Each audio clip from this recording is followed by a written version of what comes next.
सभी भाइयों से जय श्री राम। और आज की कथा लव कुश कांड की रहेगी और पेवर हिंदी में आपको लव कुश कांड की एक कथा सुनाऊंगा। सभी भाइयों से मैं प्रार्थना करता हूं कि इस चैनल को सब्सक्राइब और लाइक जरूर कर ले, चैनल को शेयर जरूर करें ताकि सभी भाई इस लव कुश कांड को सुने। सब्सक्राइब करें ताकि आने वाला वीडियो और नोटिफिकेशन आप सभी भाइयों के पास तक पहुंच जाए। जय श्री राम।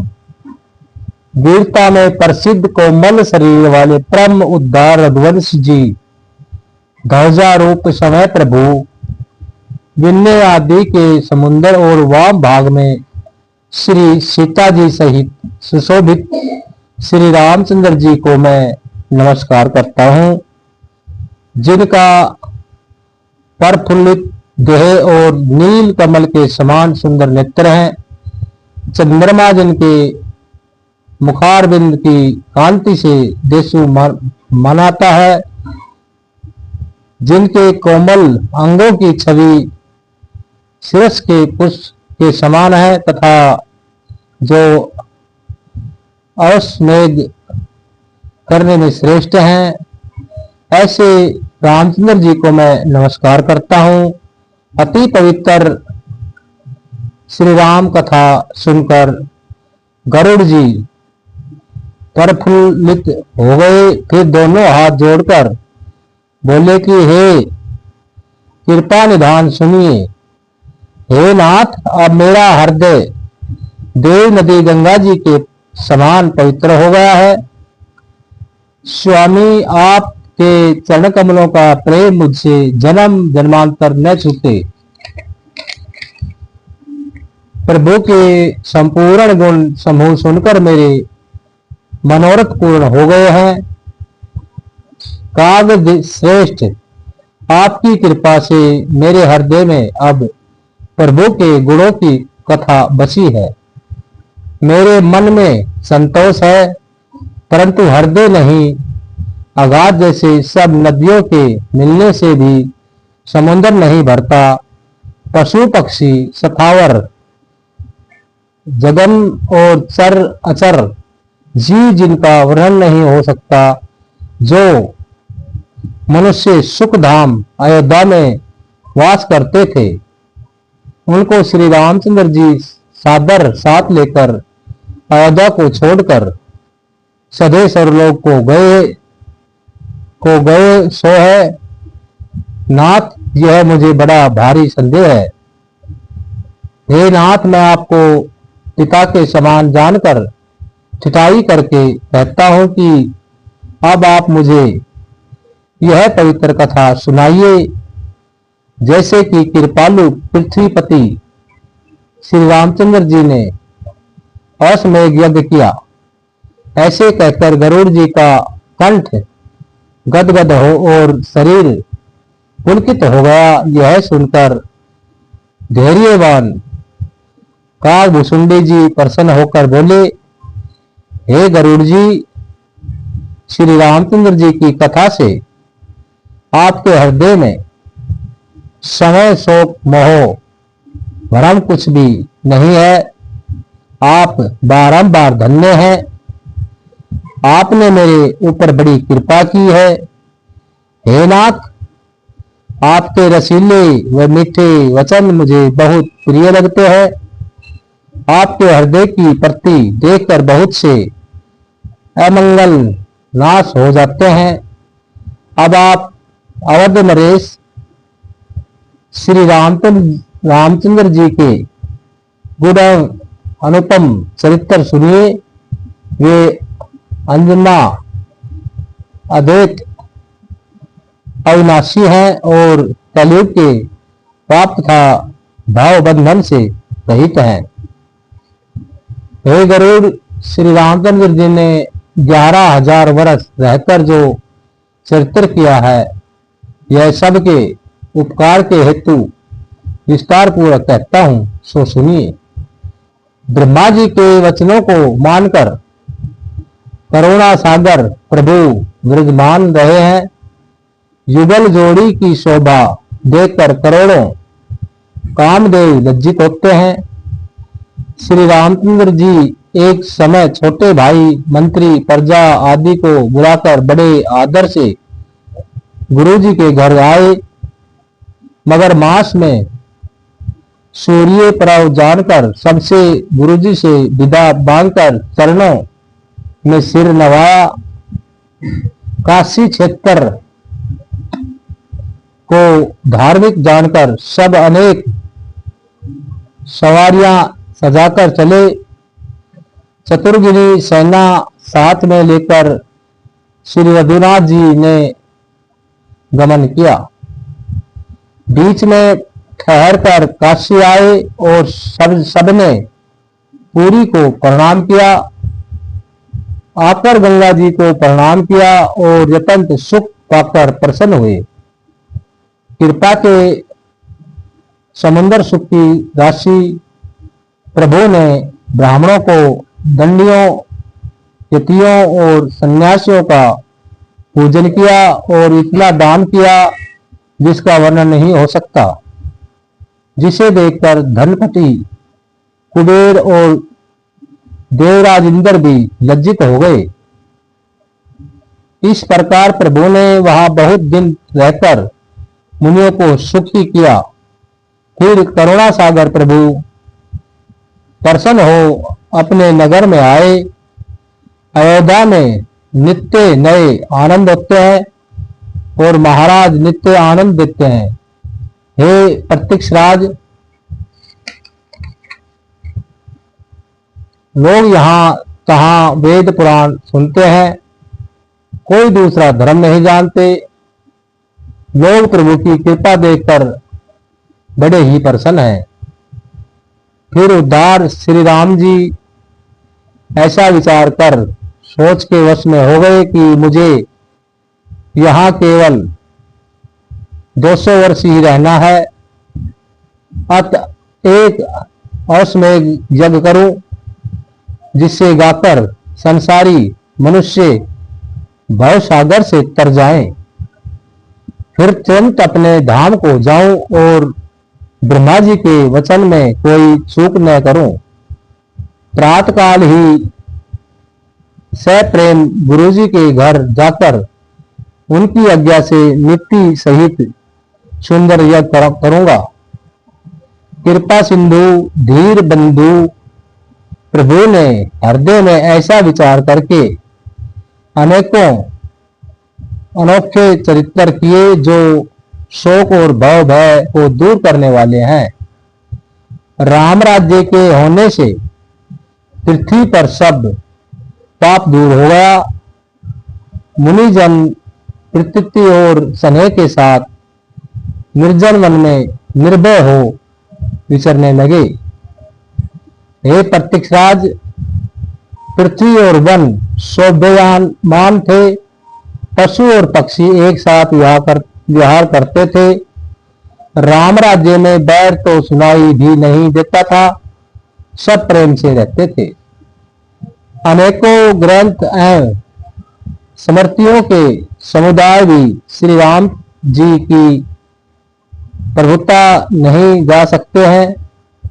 सरस्वती, ब्रह्मा, महादेव और करोड़ों शेषनाग तथा संसार में जहां तक कवि व पंडित हैं, वे सब मिलकर भी राम राज्य के गुण वर्णन नहीं कर सकते।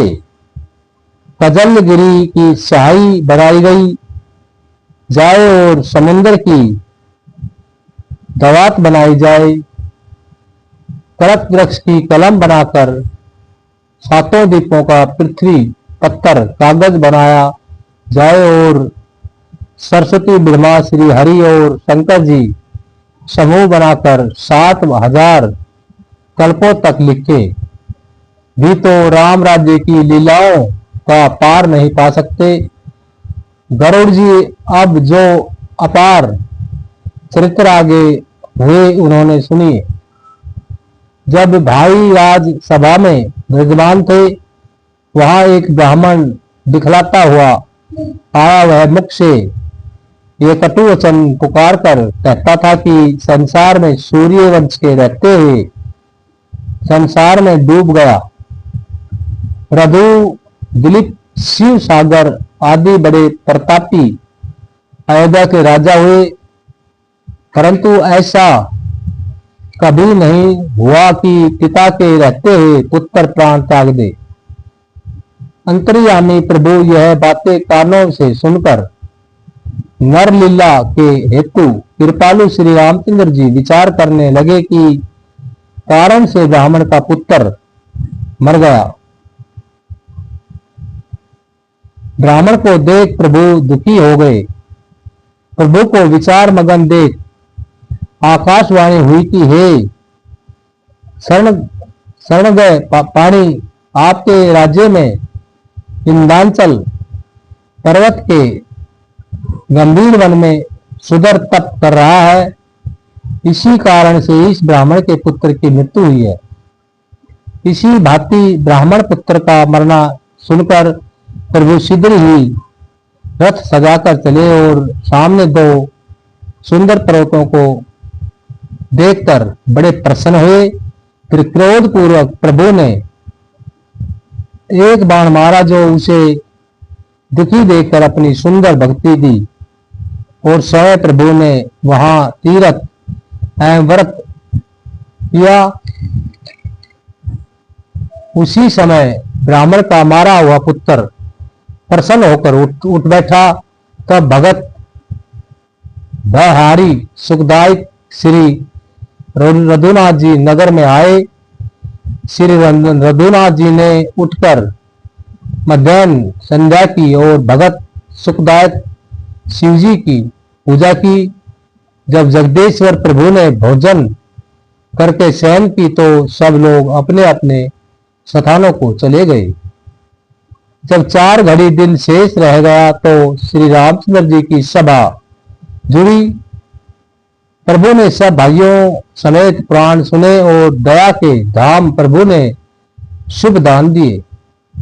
फिर संध्या वंदन आदि करके प्रभु ने आज्ञा पाकर सब अपने अपने घर चले गए। नित्य अनेकों दूत अयोध्या में जाते और संध्या समय आकर प्रभु को सब समाचार सुनाते थे। अलग अलग दूतों की वाणी प्रभु ने सुनी। पार्वती सुनो, वन में एक दूत नहीं बोला। जब उस दूत ने कुछ न कहा तब श्री रामचंद्र जी ने उससे आदर के साथ पूछा, परंतु उससे सिद्धि वचन ने कहते बड़ा। वह बोला, हे प्रभु, एक धोबी अपनी स्त्री को डांट कर व्यंग वचन सुनाकर कह रहा था कि दूत के वचन सुनकर कृपा निधि श्री हरि ने हृदय में रख लिया। रात्रि को सपन में भी ऐसा ही देखा तो जाकर बड़े दुखी हुए। जब एक युग राज्य करते बीत गया तब कृपाल प्रभु ने विचार किया कि अभी 1000 वर्ष तक पिता का राज्य मैं और भोगूं।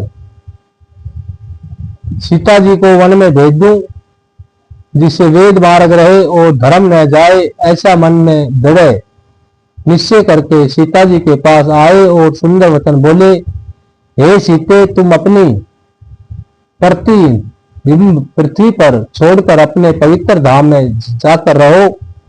प्रभु के चरणों की वंदना करके सीता जी आकाश को चली गई। इसे किसी चराचर प्राणी ने नहीं जाना। तब वह छाया से प्रभु ने समझकर कहा, जो मन को भावे सो वर मांगो। सीता जी बोली, हे नाथ, आपके साथ मुनिजनों के सुंदर स्थान छोड़कर मैं घर आई हूं। इससे मन में बड़ा संकोच है। तब प्रभु ने मुनियों की स्त्रियों के से वस्त्राभूषण उनकी रुचि के अनुसार पहनाइए। फिर कृपा के धाम प्रभु ने हंसकर कहा, प्रातः काल तुम्हारे मन की अभिलाषा पूर्ण होगी।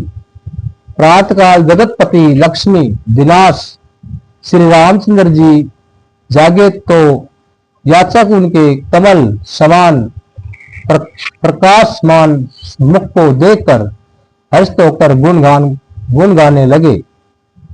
भरत जी, लक्ष्मण और शत्रुघ्न जहाँ कृपा के धाम प्रभु थे वहां आए और पृथ्वी पर सिर रखकर प्रणाम किया।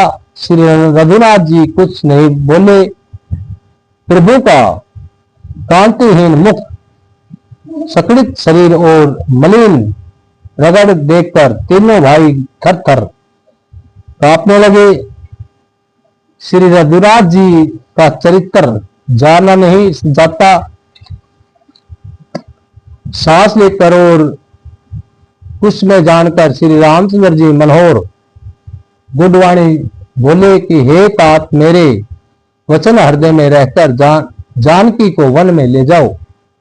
ऐसे कठोर वचन सुनकर सहम कर सुख गए, शरीर जलने लगे और हृदय में दहा उत्पन्न हुआ। सब इस दुनिया में पड़ गए हैं कि प्रभु यह सत्य कह रहे हैं अथवा हंसी कर रहे हैं। भरत आदि सब भाई व्याकुल थे, किसी के मुख से वचन नहीं निकलते। तब दोनों हाथ जोड़कर शत्रुघ्न जी ने नेत्रों में जल भरकर कहा, हे प्रभु, आपके वचन सुनकर हृदय में बड़ी व्याकुलता हो रही है। सीता जी जगत की माता है, इसे संसार जानता है और आप जगत के पिता है, अंतर्यामी और सचेतना की राशि है।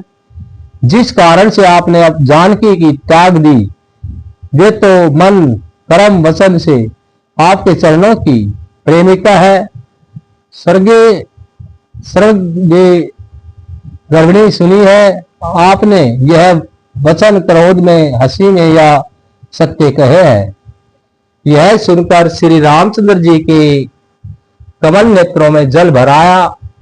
उन्होंने प्रिय वचन कहकर कहा, सब भाइयों को समझाया कि हे तात, यदि मेरी आज्ञा टलेगी तो मेरे प्राण शरीर में न रहेंगे।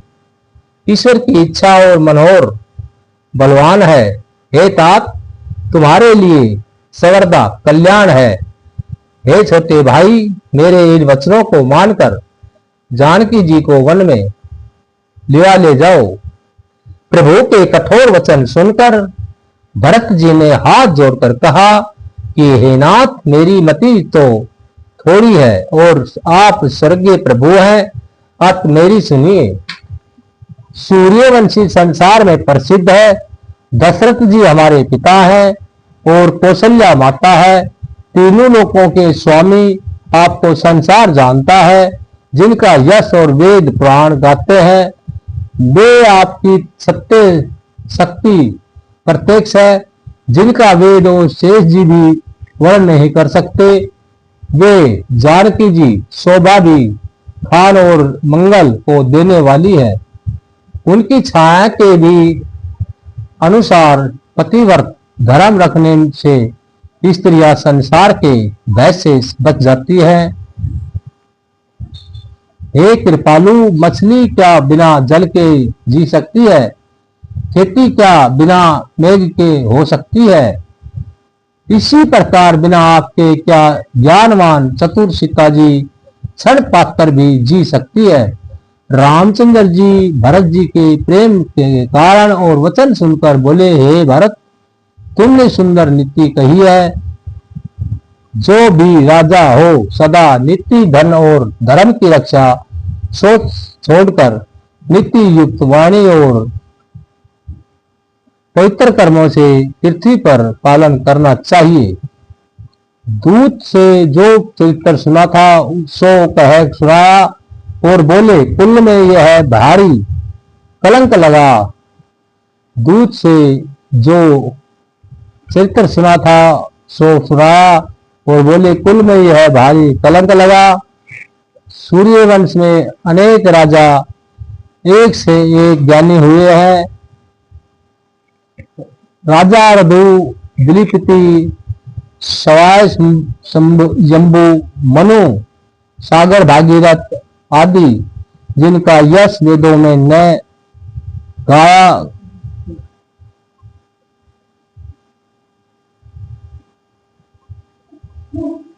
है। महाराज दशरथ तो संसार में भली भांति विदित हैं, जिन्होंने प्राणों को मोह से भी वचन में छोड़ा।